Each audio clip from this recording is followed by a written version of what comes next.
Hello again. I am here to read you another story, and this one is called The Little Mouse on the Prairie by Stephen Cosgrove.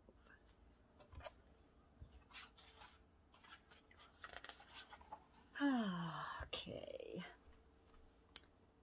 In the land of dewdrops and daydreams, near absolutely nothing at all, lived a whole bunch of mice. Now, these mice were your average run-of-the-mill house mouse mice. They were more like the meadow mice that you might mingle with on a medium morning in May or maybe March. They're cute.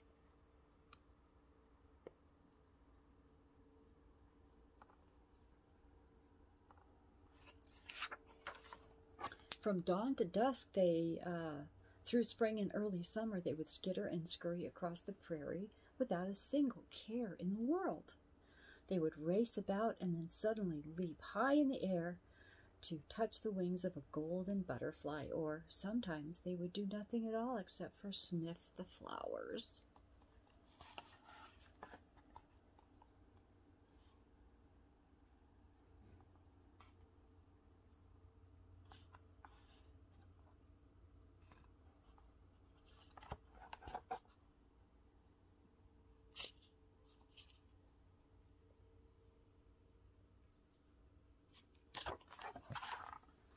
All the mice of the prairie were like this, except for one small mouse called Tweezle Dee.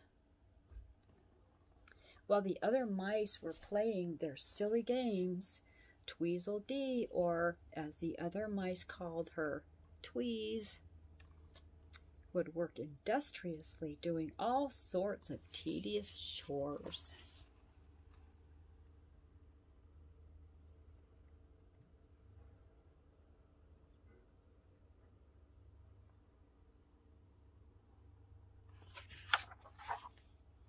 As soon as she woke in the morning, right after eating her breakfast and brushing her teeth, she would begin a long day of hard work. She would dash this way and that, collecting twigs and branches and brambles with which to build her new winter home.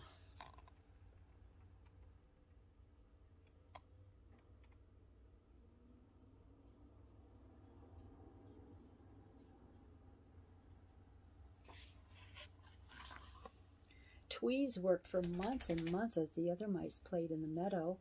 If she wasn't working on her house, she would be off and about collecting nuts and berries and storing them away for the winter. She never stopped to play, but was always on the go and searching for this or that and working. The only thing she never did were smile or laugh. Tweez thought that smiling and laughing were a waste of time, and she barely had enough time to do her chores as it was.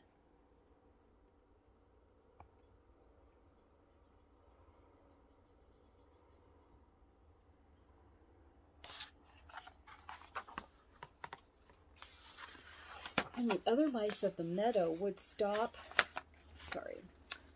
their play just to watch Tweez work. They would laugh till they could laugh no more, watching her dash from place to place, searching for the perfect leaf or a just so twig.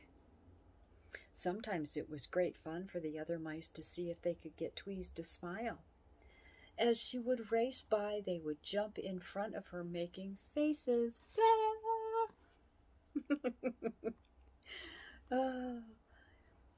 That should have made a statue smile. She would always just shrug her shoulders and say, "Silly mouse, I have no time to smile, for winter is coming, and I have to work. I have work to do." Then she would move quickly on her grumbly way.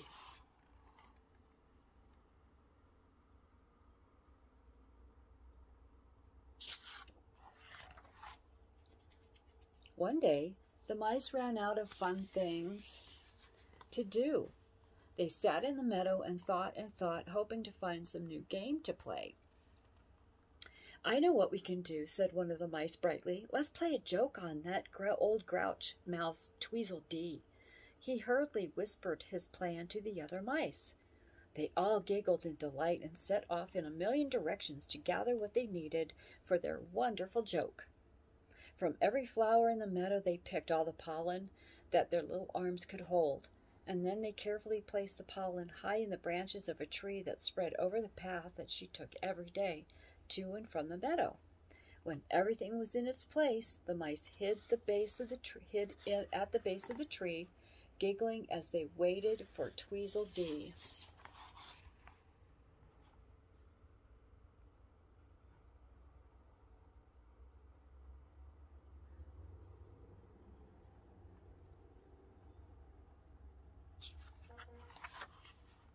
Sure enough, not a moment or two later, Tweez came trudging along the trail.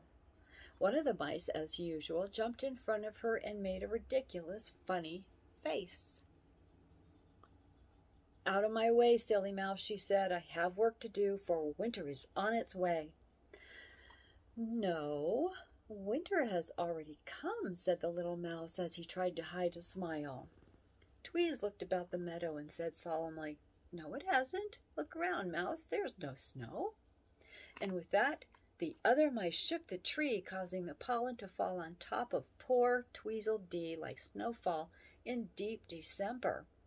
They all laughed and laughed, but she just glared and said, "Mark my words, winter is coming, and when it does, you silly mice won't be laughing so hard."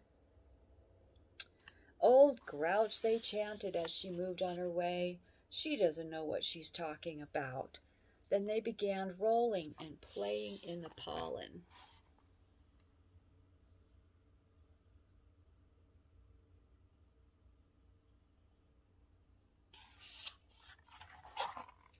Sure enough, just as she had predicted, winter did come to the meadow. In a swoosh of clouds and wind and snow, the whole meadow was crystal white and quite still. At first the mice found the snow to be just another game, but as the day wore on it became colder and colder. "What are we to do?" cried the mice through chattering teeth. "Tweez was right. We should have worked to prepare for winter. Now we shall surely freeze." They all huddled together, and one of them said, "We must go to Tweez. Maybe she can help." Brrr.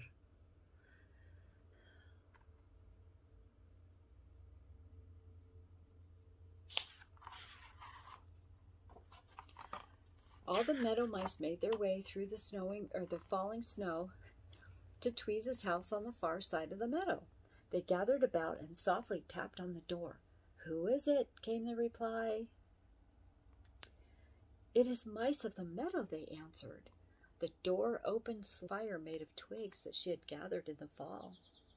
"What do you want?" growled Tweez. "Have you come to play another silly joke on me?" "No," said one of the mice. "We came to say we're sorry for all the things that we did, and that you were right. Winter was coming, and we should have prepared ourselves as you did." Then all the mice cried, "Please, Tweez, can't we come stay with you? If you refuse, we shall surely freeze." Tweez shrugged her shoulders and said, "You should have thought of that before." And with that, she closed the door.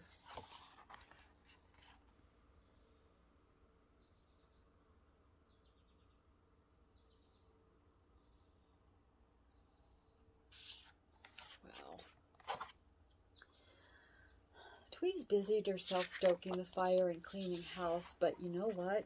Never in her life had she ever smiled, nor has she been happy. In fact, she was very, very lonely. She tried to keep busy, but day after day all she could think about were those poor freezing mice somewhere out there in the snow-covered meadow.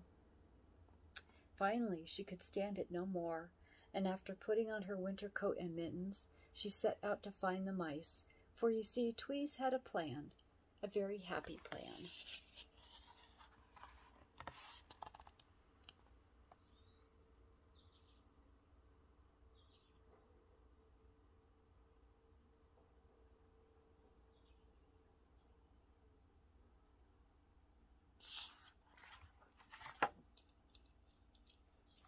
After searching for many hours, she finally found them huddled in a snowbank beneath a scraggly bush.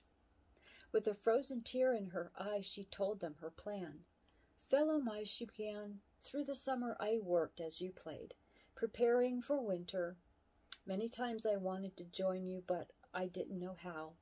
If you will teach me how to have fun, I will teach you how to spin and weave, and I will share my home with you." The mice quickly agreed, and they all set off for the warmth of Tweezle's home. Working together is always the best. What a merry time they had. Tweez taught them how to weave and sew, and they taught her how to laugh and sing. And once or twice, for no reason at all, Tweezle Dee would smile a happy smile.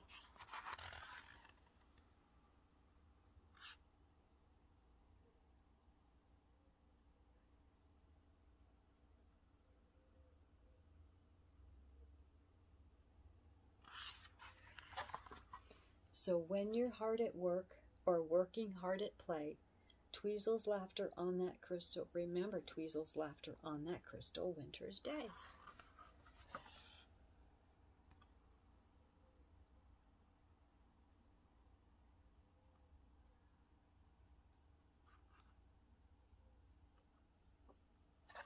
And there you go. Little Mouse on the Prairie. Cute story. All right, well, I hope you go do your work so you can have your fun. That's the way to do it. All right, you go help anybody that needs your help too, and then maybe you can have some fun with them afterwards. Bye.